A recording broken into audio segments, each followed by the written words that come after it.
This is freaking heinous. This is repulsive. I mean, look at this shit. It's completely out of control. You guys can see this, right? I mean, I don't want to try to convince you. Fuck, I just woke up. I just woke up. I will not take your shotgun away. I will not take your rifle away. I won't take your handgun away. In an interview with the Los Angeles Times on April 21st, you said that you told the Associated Press that the American government has created weather tampering techniques so that the New World Order will be able to starve millions of Americans and to control the rest. Could you explain what you were trying to say? Well, what I was trying to say is exactly what I said.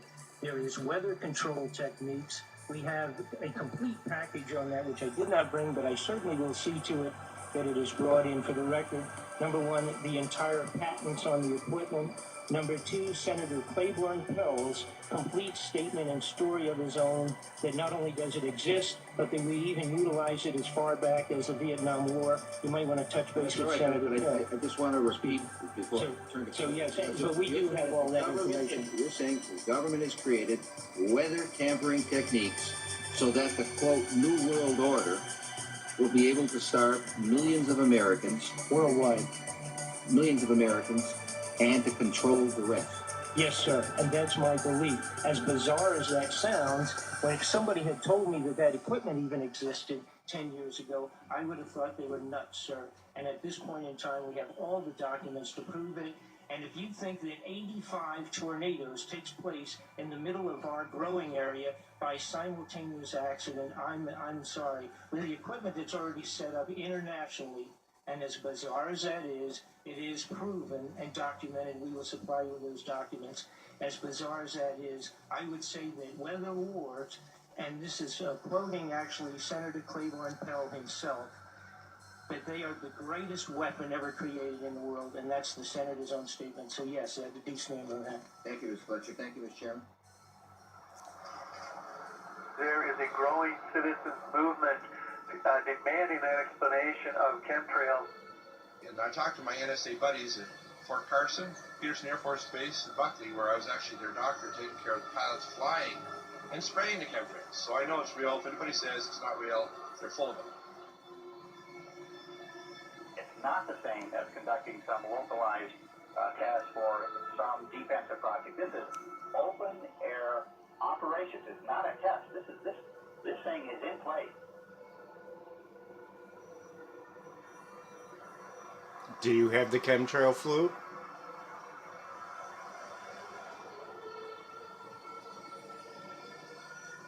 didn't start until about 1996. Exactly. And, growing up my whole life, a condensation trail district, the 20 seconds, a minute, 2 minutes. And now it can be in the summer at like 4,000 feet, and there's these big clouds behind jets. Some jets leave a trail behind them. Other jets at the same flight level, same altitude zone. And, instead of just getting into are they spraying us or what's changed in the jet fuel or what's changed in the atmosphere, there are tens of thousands of declassified admissions under different programs where different Pentagon programs, different agencies of government have tested chemical, biological, and radiological agents on the American people. Talking about this a few years ago is extremely dangerous. Now that we have YouTube and more social networking devices, such as even Rupert's MySpace, this is really getting out in such a way that they can't control it. They must just be really, if you use the expression, shitting themselves over this, because they can't control people now talking about the elephant in the room, what is so obvious to all of us. There's a feeling from that area that the states doing all of these weather modification programs might not be doing it for the benefit of the citizens of Texas and other states, that they may impact as well. Well, many of the planes that we're seeing here in Abilene will actually turn whatever they're spraying on and off right before our eyes. I mean, you'll see a plane up there flying like normal, and then all of a sudden it starts spraying. We've seen them fly off into the distance and then loop around and fly back again. These are not your typical planes with a preordained path destination from city to city. Someone needs to explain to me why do they stop traveling in one particular direction and then loop around and come back again. They perform this behavior so many times that we start seeing the tic-tac-toe grids in the sky. We're witnessing the giant X's. And I mean, Rosalind, when you and I grew up, these contrails naturally dissipated in a few seconds or perhaps a minute max. But these things expand, they grow bigger, and before you know it, the entire sky is overcast. That's correct. And they are there all day. They do loop the loop around our county and our state. We follow them at times with spotters in different areas, watching the planes loop, come back around. And we know from the FAA records that the jets from commercial airlines fly in straight lines, and coming across our county, there aren't many, and they stay mostly in certain cisterns. The jets that we see leaving the Pacific Jet contrails move in directions that normal jets wouldn't fly because it would use too much fuel and put them off schedule. And the jets that we see here do loops. We've got pictures of them looping the same X's and crosshatches. But I believe that some of that, not only are they looking for keeping something in the air almost all the time, but we feel that some of the markings are to mark the start and stop areas for their program.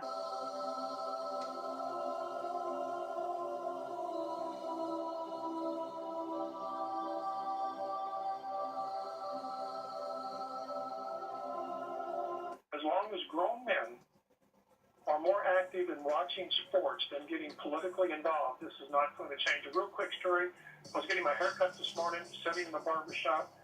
Two men were in there. All they could talk about was sports. So the barber asked them about the kids on the border, and they had no idea what this man was talking about. Because all they wanted to do was talk sports. And that's the problem here, folks. People just want to talk about sports, or so it would seem. But talking about mindless fluff is really a strategy in disguise. It's other people controlling the conversation, because he who controls the conversation controls your perception of the situation. So mindless dribble, like sports, is in fact like watching Evil on ESPN dribbling the ball, going for the score. It's their MO. It's politics 101. Always deny, never admit, and make counter accusations whenever possible, because the best way to deflect attention away from an important issue is by not talking about the issue. If they control the conversation, they control the ball, they score, to use a sports analogy. So see past their deflector shields. Anytime people bring up meaningless topics in response to an important topic, they're evading the issue.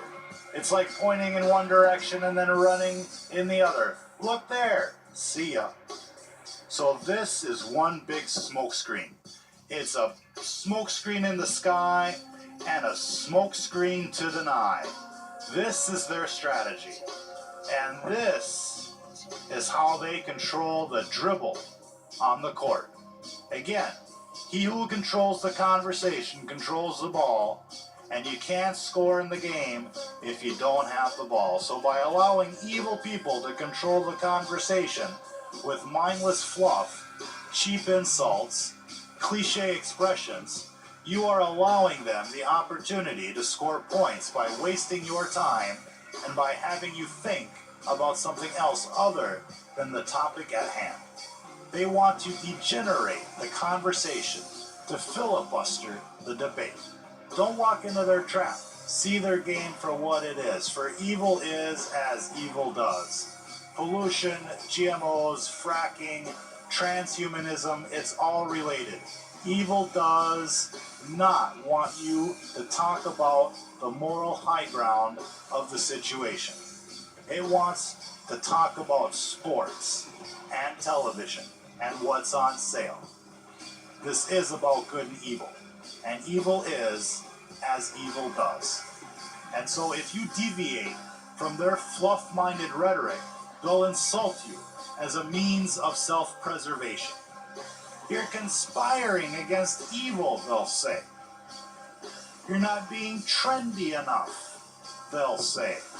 Forget MTV, ESPN, the Sports Network. What a joke.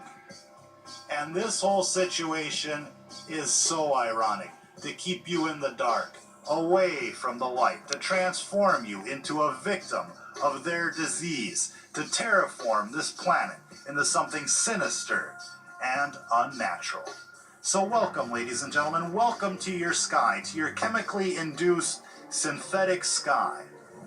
There are many terms for what we are seeing here, but Wikipedia probably puts it best by calling this global dimming, a process of reducing the amount of light that reaches the Earth's surface, an evildoer's symbolic wet dream, you might say, keeping the light out, that is. And you don't have to be a super brain to know what's going on here. Just look up. The skies have dramatically changed over the past 2 decades.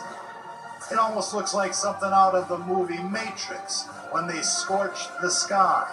There's an obvious problem here, folks, with our environment, and the mainstream propaganda ministry will have you believe that this is absolutely normal, that there is nothing to fear.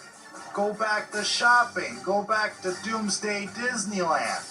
If you listen to the quote-unquote experts, they seem to be saying that treating our air like an open sewer is no big deal, because pollution just magically drifts off into space or something. But this couldn't be any further from the truth. The problem with the air has become so bad it's worse than our water supply. The water we drink is recycled. It goes from crap water to tap water in a matter of minutes. Literally, it gets filtered, but we drink it anyways. And our air is so much worse. And nobody's filtering the air we breathe. It's just pure garbage, straight from the industry and right into the population. And if anybody doubts the health benefits of pollution, then I would invite you to go suck on some exhaust and see how that goes for you.